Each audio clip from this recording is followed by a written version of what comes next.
afternoon. So I got another question for the day, and that is, which animal should I raise? Now, I can't say whether you should raise pigs, goats, chickens, all of that stuff. I can't say that. I can't answer that for you. But what I can guide you on is, matters not what you're going to do, whether you're going to plant crops, whether you're going to raise animals, whether you're going to offer a type of service, you know, whatever it is that you're going to do, you have to do your market research. And market research in layman's terms is just simply research in the market, see what's in demand, and supply that need. Because the main aim of business is supply and demand, supplying what is currently in demand. So nowadays, if you look at almost everybody is raising chickens, almost everybody is raising pigs, almost everybody is raising goats, right? So you can say, you know, it can be safe to say that the market is a bit flooded. Now, what it is that will separate you different from the other farmers is what you need to lock in on, right? So what other service can you bring? Because everybody's selling a goat, everybody's selling a pig, everybody's selling chicken. So what it is that is going to make your service different? Now, how you package your products, that's one. You know, presentation of the label, you know, how natural your products are in terms of, you know, they're free from hormones and other artificial stuff.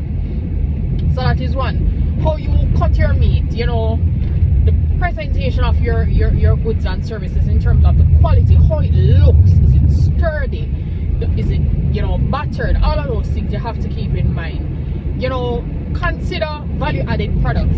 One of the companies, well, two actually, of companies that I always tell persons, hey, take a look at those two companies and see what it is that you're doing different.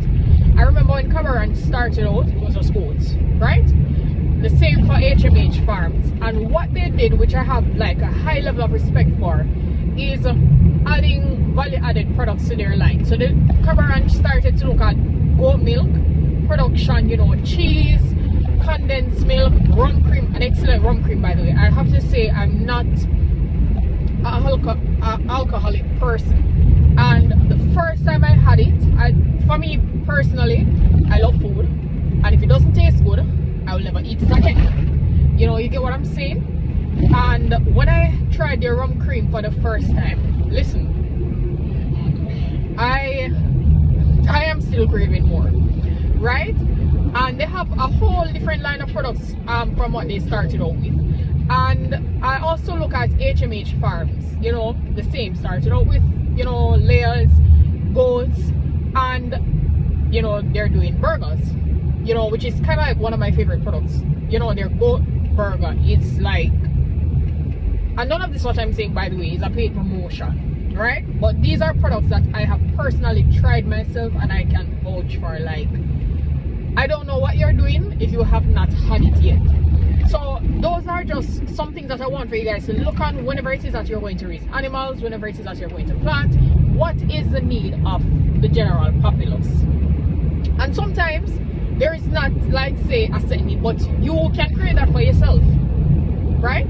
You can definitely create that for yourself. So instead of sitting down sometimes and wait for a market to come up, you can actually create your own market.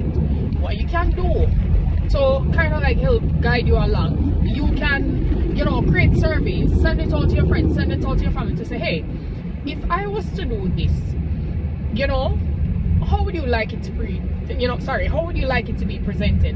How would you like for this to done? You know, what flavors would you add to this to make it, you know, a little bit better? Try creating your own products. Have, you know, friends sampling to say, all right, if you were to consume this on a regular basis, what would you want? Because not a lot of persons are bold enough to ask questions, to say, all right, how can I do better? Some persons are genuinely shy. Like myself sometimes, I have to admit that, you know, my nerves sometimes tend to get the better of me. But be open to criticism, constructive criticism, you know, so that you can help your business grow. So yeah, that's basically an answer in a nutshell as it regards what it is that you can do in terms of, you know, farming.